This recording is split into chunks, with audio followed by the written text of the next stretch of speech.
안녕하세요. 네, 이제 지금 우리가 공부하고 있는 내용은 각 계정 과목별로 회계 처리하는 방법에 대해서 공부하고 있거든요. 그래서 제일 처음에 우리가 공부했던 것은 유동 자산에 해당하는 현금과 현금성 자산, 그 다음에 우리가 또 공부했던 내용이 단기 매매 증권에 대해서 공부했었죠. 그래서 이것은 유동성이 제일 높은 것에 해당이 되는 거죠. 그것에 대해서 공부했었고, 그 다음에 두 번째, 이제 유동 자산 중에 재고 자산에 대한 거에 대해서 지난 시간에 공부했었어요. 그쵸? 기억나시죠? 그래서 제일 처음에 재고 자산의 개념에 대해서 공부했죠. 개념은 판매를 목적으로 보유하고 있는 자산, 이것이 재고 자산이 됐었죠. 그래서 재고 자산은 상품, 그다음에 제품, 원재료, 제공품, 반제품 이런 것들이 있었죠. 이런 것들이 다 재고 자산에 해당이 된다에 대해서 공부했었고요. 그다음에 취득 원가에 대해서 공부했죠. 취득 원가는요. 매입 가격 플러스 매입 부대 비용 이렇게 계산하게 되겠죠. 그래서 매입 가격은 상품을 사온 가격이 되겠죠. 거기에다가 이제 매입 부대 비용, 매입 부대 비용에는 이렇게 상품을 운반해온 비용이 있겠죠. 운반비 이런 것이 있겠죠. 인수 운임 이런 것들이 다 재고 자산의 취득 원가에 포함된다. 이렇게 정리하시면 되겠죠. 그다음에 세 번째 우리가 공부했던 내용은 재고 자산의 기말 평가에 대해서 공부했죠. 기말 평가는요, 수량 곱하기 단가 이렇게 결정했었죠. 그래서 수량을 결정하는 방법, 그다음에 단가를 결정하는 방법 이렇게 구분했었죠. 첫 번째 수량을 결정했던 방법들은 어떠한 것도 있었죠? 네, 그렇죠. 계속기록법, 그다음에 실지 재고조사법. 이러한 것들에 대해서 공부했었고요. 그 다음에 단가를 결정하는 방법이 있었죠. 단가를 결정하는 방법에는 첫 번째 개별법 있었죠. 개별법. 그 다음에 이제 원가 흐름의 과정에서 평균법이 있었고, 서인선출법, 후기선출법 이런 것들에 대해서 공부했었죠. 그 다음에 또 우리가 공부했던 내용이 이제 감모손실, 평가손실에 대해서 공부했어요. 감모손실 같은 경우에는 창고에 상품을 두고 있죠. 그 상품이 줄어들게 돼요. 상품이 차이가 발생하겠죠. 그래서 이것이 수량 차이가 되겠죠. 수량 차이가 감모손실이 되고요. 그 다음에 이제 평가손실. 평가손실은 가격이 이제 현저하게 떨어지는 경우가 생겨요. 이렇게 현저하게 가격이 떨어지게 되면 손실이 발생하게 되겠죠. 이것은 가격 차이가 되는 거죠. 가격 차이가 되니까 이러한 가격 차이가 발생하는 것은 평가 손실이라고 한다. 이런 것들에 대해서 지난 시간에 공부했었어요. 기억나시죠? 이런 것들에 대해서 잘 정리해 두셔야 되죠. 이제 오늘 공부할 내용은요, 유형자산에 대해서 공부하게 돼요. 유형자산. 유형자산은요, 제일 처음 이제 개념이 나오죠. 개념에 대해서 아셔야 되는 것이고, 두 번째, 취득 원가에 대해서 아셔야 되겠죠. 취득 원가. 세 번째는 감가상각비에 대해서 공부할 거고요. 그 다음에 네 번째, 자본적 지출, 수익적 지출에 대해서 공부할 거고, 마지막으로 처분 이런 것들에 대해서 공부하게 돼요. 그래서 제일 처음에 이제 유형자산의 개념에 대해서 공부하도록 할게요. 그래서 나눠드린 프린터 보세요. 프린터 보시면요, 첫 번째 기업이 재화나 용역의 생산이나 제공, 타인에 대한 임대 또는 관리 활동에 사용할 목적으로 보유하는 물리적 형태가 있는 자산, 이것이 유형자산이 되겠죠. 그래서 유형자산은요, 한 회기간을 초과해서 사용할 것이 예상되는 자산. 즉 이 말은 1년 이상 보유하고 있는 자산이 되겠죠. 이것이 유형자산에 해당이 된다. 그래서 이것을 간단하게 정리하게 되면 기업이 영업 활동하면서 장기간이라고 하는 것은 1년 이상을 의미하게 되겠죠. 1년 이상. 그래서 1년 이상 보유하는 자산. 이것을 유형자산이라고 하죠.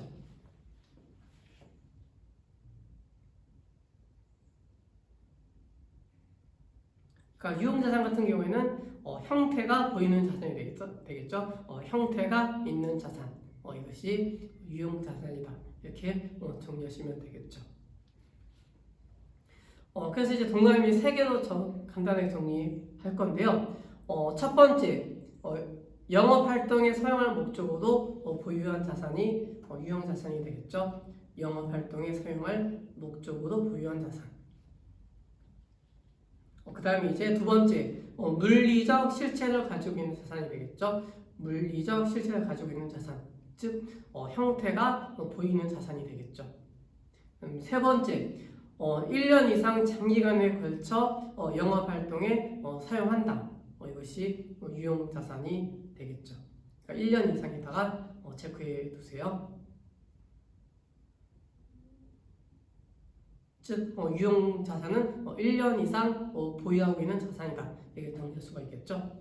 그래서 유형자산의 예를 들면요, 토지겠죠. 토지, 그 다음에 건물, 그 다음에 기계장치, 그 다음에 비품, 그 다음에 선박, 그 다음에 우리가 이제 회계 기초 이론 공부했던 차량 운반구, 차량 운반구라고 하는 것은 바퀴가 달린 자산, 이러한 자산들이 다 유형 자산에 해당이 된다. 이렇게 정리하시면 되겠죠. 그 다음에 두 번째, 이제 유형 자산의 취득에 대해서 공부할게요. 유형 자산의 취득은 이제 취득 원가에 대해서 공부하게 돼요. 취득 원가. 그래서 취득 원가는 매입 가격 플러스 매입 부대의 비용 이렇게 계산하게 되겠죠. 그래서 첫 번째 취득 원가가 나오고 있죠. 취득 원가에 대해서 정리하게 되면 자산을 취득하고 있는 자산을 의도한 목적에 사용할 수 있는 적절한 위치 및 상태에 이르기까지 발생한 일체의 지출, 이것을 취득 원가라고 하죠.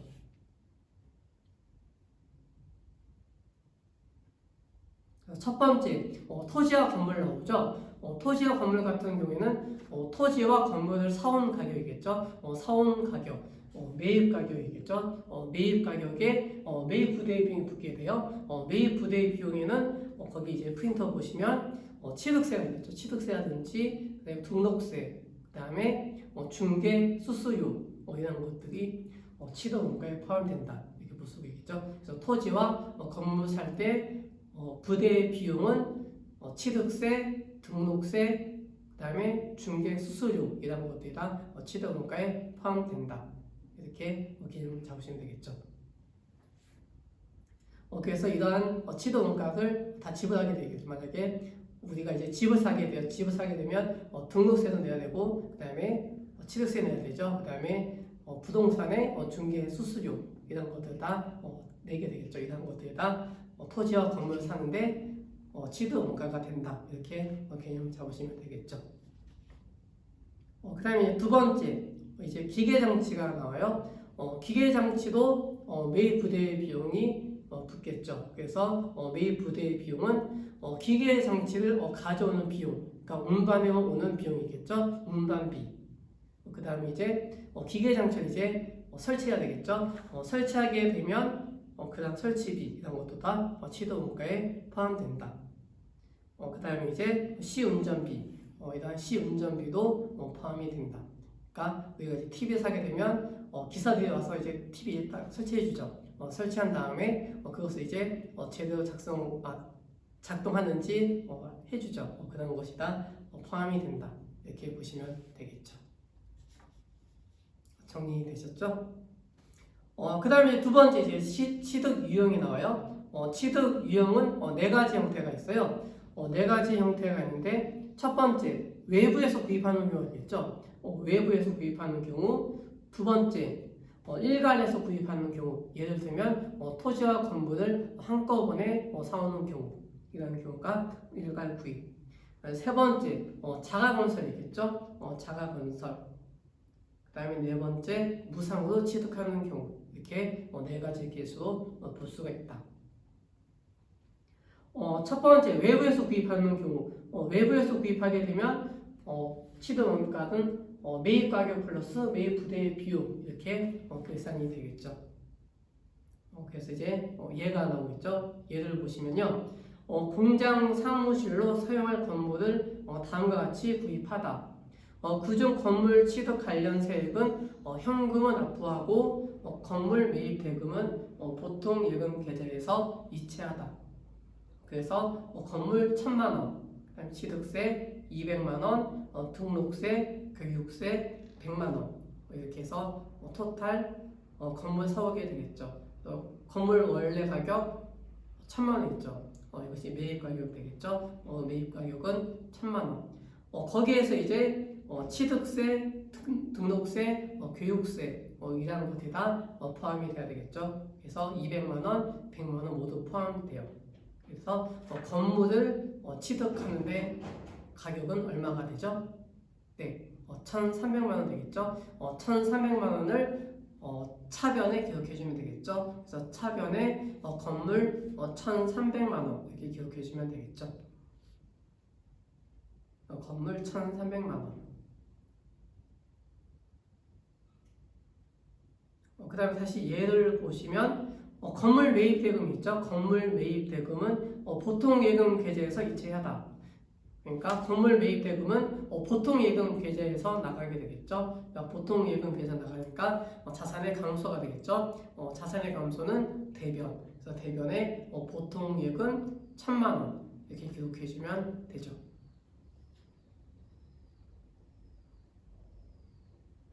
그 다음에 첫 번째 줄 보시면 취득과 관련된 세 이런 것들 예를 들어 취득세, 그 다음에 등록세, 교육세 이런 것들이 매입 부대 비용이 되겠죠. 매입 부대 비용은 현금을 납부하게 되겠죠. 300만 원은 현금으로 납부한다. 그래서 이것을 대변에 기록해 주면 되겠죠. 그러니까 현금이 나가게 되겠죠. 자산의 감소 대변에 현금 300만 원 이렇게 되겠죠. 정리가 되세요. 이렇게 정리되었으면요, 연습 문제 있죠. 연습 문제 이제 1번 있어요. 연습 문제 1번. 외부에서 구입하는 경우가 있죠. 외부에서 구입하는 경우 첫 번째 문제 한번 풀어보세요.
그래서 이제 문제 한번 볼게요.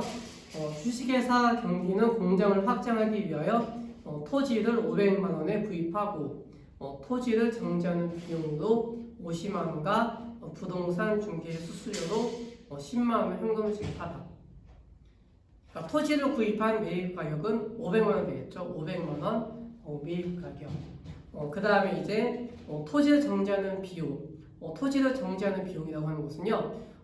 토지가 이렇게 울퉁불퉁한 경우가 있겠죠. 이렇게 울퉁불퉁한 토지를 평탄하게 하는 작업, 이렇게 하는 작업이 토지 정지 비용이 되겠죠. 그래서 토지 정지 비용도 매입 부대 비용이 되겠죠. 매입 부대 비용이 되니까 토지 취득 가격에 포함시킨다. 그래서 50만 원 포함되겠죠.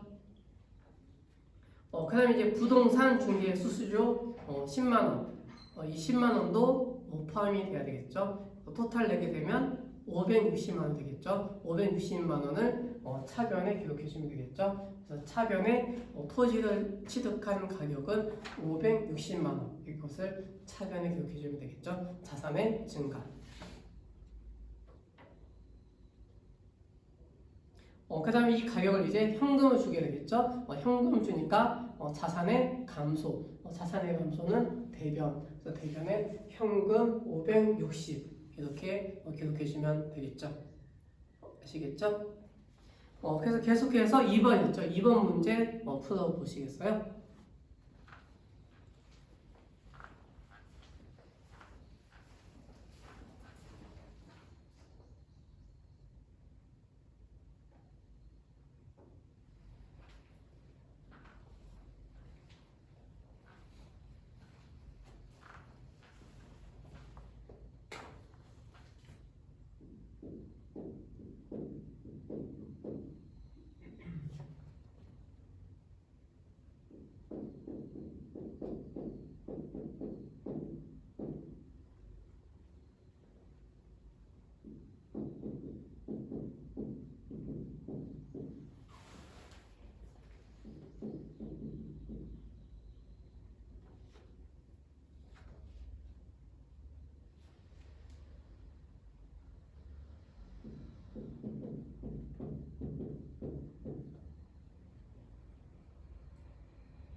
해보셨어요? 2번 같이 보도록 할게요.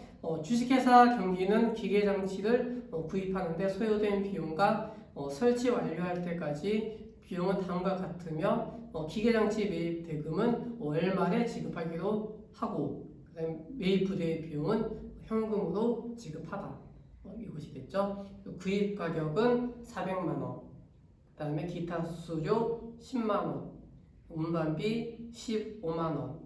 설치비 5만 원, 그 다음에 시운전비 25만 원 이렇게 됐죠. 여기서 토탈 내야 되겠죠. 기계장치를 사온 가격은 여기서 모두 합해줘야 돼요. 합하게 되면 얼마가 되죠? 네, 455만 원 되겠죠. 455만 원 이것을 차변에 기록해주면 되겠죠. 그래서 차변에 자산의 증가 기계장치 455만 원 이렇게 기록해줘야 되겠죠.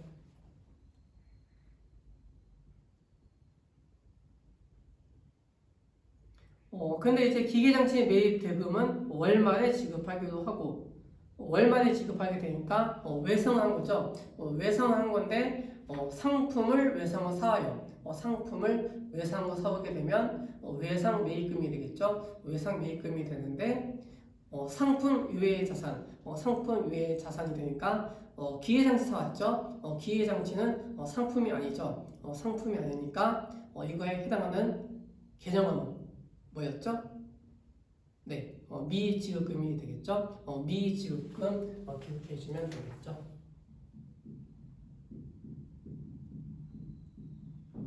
그래서 미지급금이라는 부채의 증가 400만 원을 대변에 기록해 주면 되죠.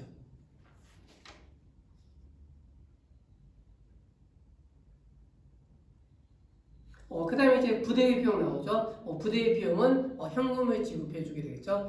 현금을 지급해 주니까 자산이 감소하겠죠. 자산의 감소는 대변. 그래서 대변에 현금 55만 원 이렇게 기록해 주면 되겠죠. 이렇게 해주면 돼요.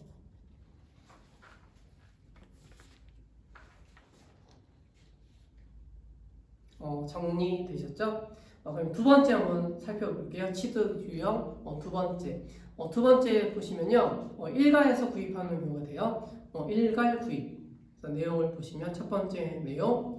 모든 유형 자산을 사용할 목적인 경우.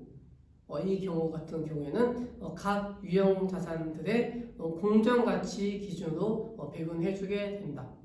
그래서 예를 들면 토지와 건물을 100원에 일괄 구입하고 토지와 건물의 공정가치 비율이 60% 대 40%라고 가정했을 때 회계 처리하시오. 이렇게 물어보게 되면 토지와 건물을 100원에 샀죠. 100원에 샀는데 그때 비율을 보니까 토지는 60, 그 다음에 건물은 40이 되는 거죠. 그러니까 토지 60원, 그 다음에 건물 40원 이렇게 배분해 주면 되겠죠. 그래서 차변에 토지 60, 건물 40, 자산의 증가가 되겠죠. 차변에 기록.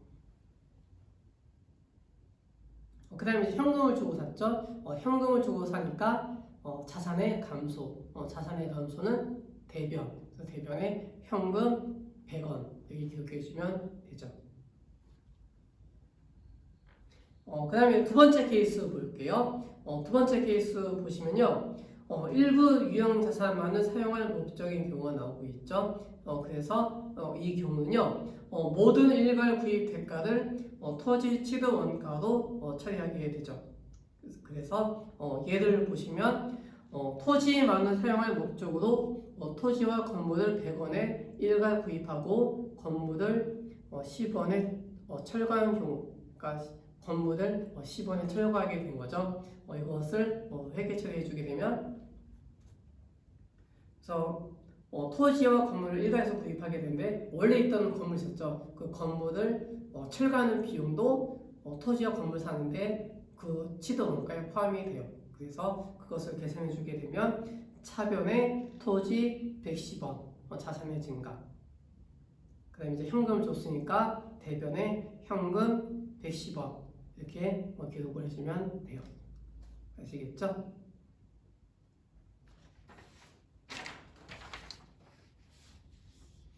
그래서 이제 두 번째 이제 일괄 구입하는 경우 문제가 있죠. 연습 문제 2번 풀어보세요.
그래서 문제 보시면 주식회사 천하는 본사 사업으로 건물과 토지, 구축물을 900만 원에 취득하였다. 그래서 그 보면 문제 보니까 건물, 토지, 구축물을 한꺼번에 사오게 된 거죠. 900만 원에 사왔어요.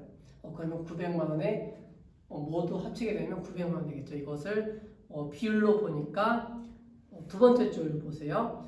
구입 시점에서 이들 자산의 상대적 공정가치 비율을 건물 40, 그 다음에 토지 50, 그 다음에 구축물 10%, 이 다음 비율대로 배분해주게 된 거죠. 그러니까 계산해주게 되면 900만 원에 40% 해주게 되면 360만 원, 이것이 건물 취득 가격이 되겠죠. 그 다음에 이제 토지는 900만 원에서 50% 되니까 450만 원. 그 다음에 이제 구축물 나오죠. 구축물은 10% 해당이 되니까 90만 원 이렇게 되겠죠. 그래서 이것을 차변에 모두 기록해주면 된다. 아시겠죠?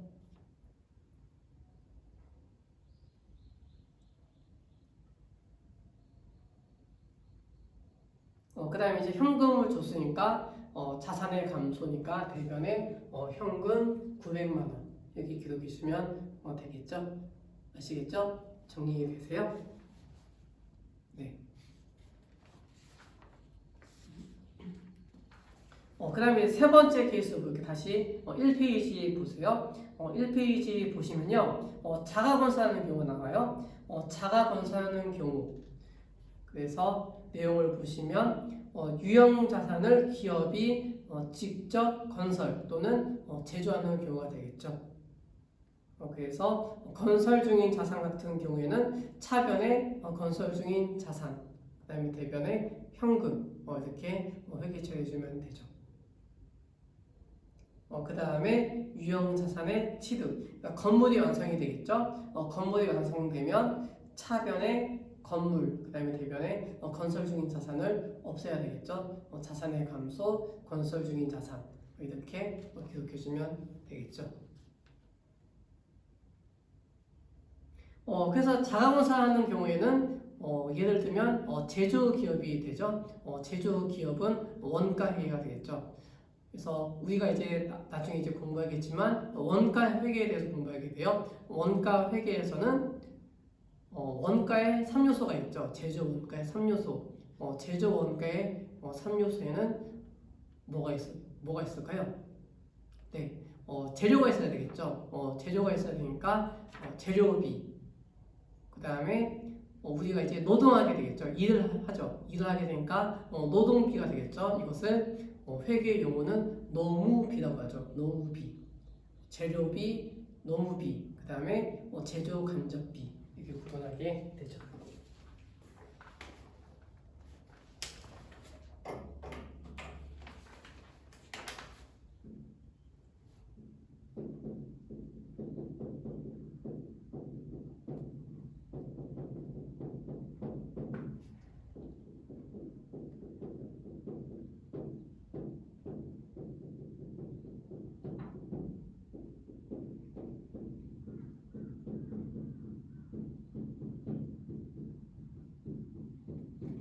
그래서 직접 재료 원가, 그 다음에 직접 노 원가, 그 다음에 제조 간접 원가 이 세 가지를 합치는 것을 제조 원가 3요소라고 하죠.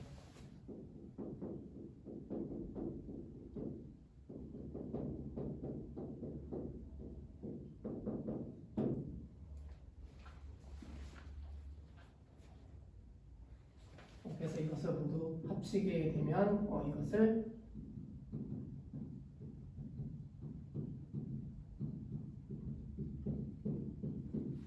총 제조 원가라고 하죠. 이것을 기록해 두세요.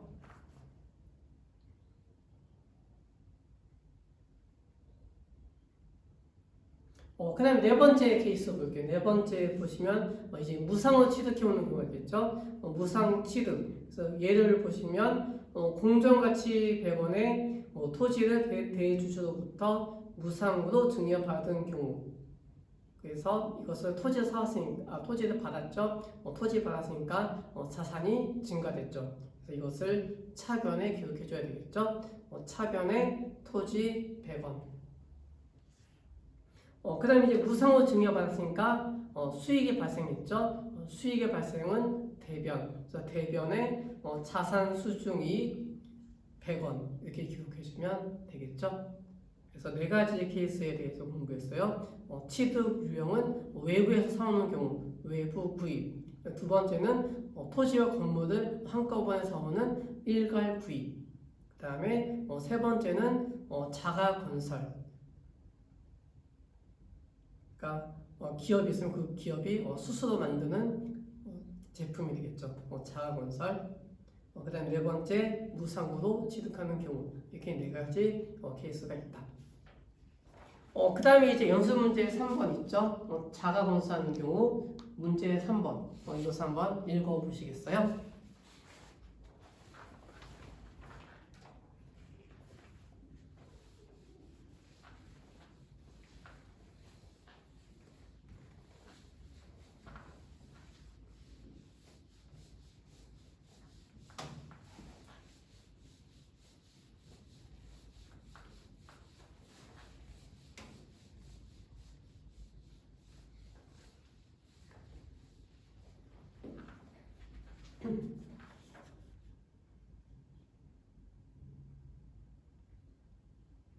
그래서 문제 3번 같이 볼게요. 주식회사 미래는 본사 사옥 직접 건설하면서 다음과 같은 지출이 발생하였다.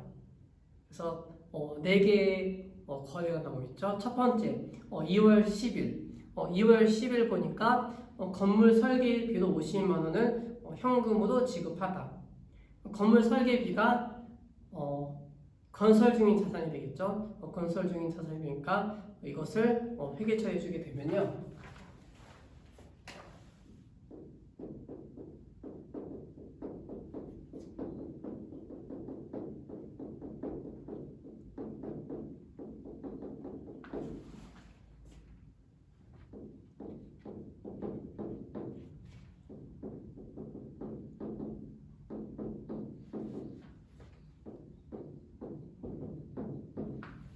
이렇게 회계 처리 되겠죠. 차변에 건설 중인 자산 50만 원, 그 다음에 대변에 현금 50만 원, 이러한 회계 처리 주게 되는 거죠. 그 다음에 4월 11일을 볼게요. 4월 11일 보니까 건물 골조 공사비로 400만 원을 현금으로 지급하다. 이것을 회계 처리해 주게 되면 똑같게 되겠죠.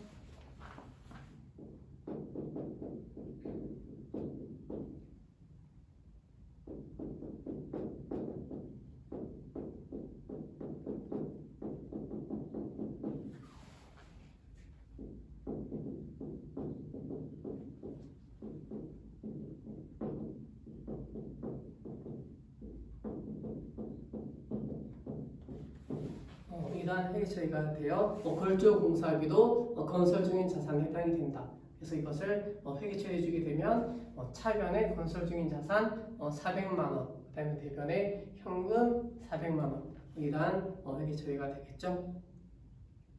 그럼 이제 5월 12일째 있죠? 5월 12일째 한번 풀어보세요.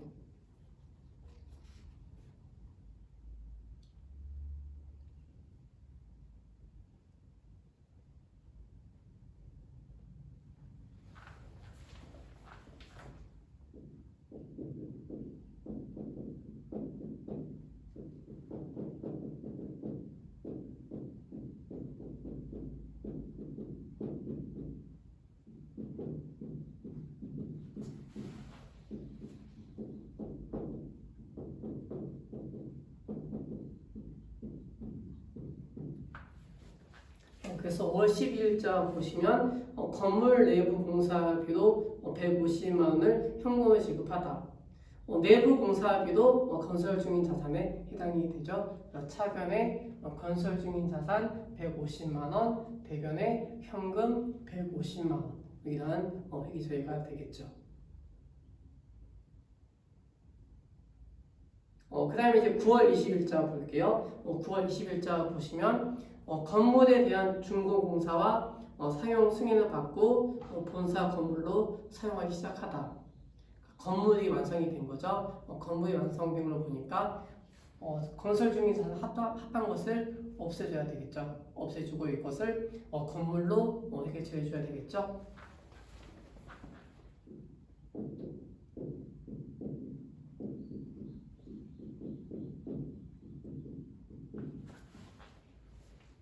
그래서 이것을 다 합해줘요. 합해주면 600만 원 되겠죠. 그래서 건물이 600만 원. 그 다음에 이제 건설 중인 자산을 없애줘야 되겠죠.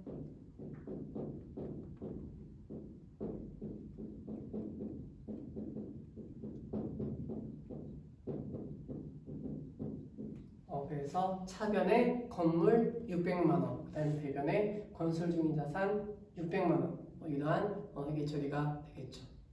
아시겠죠?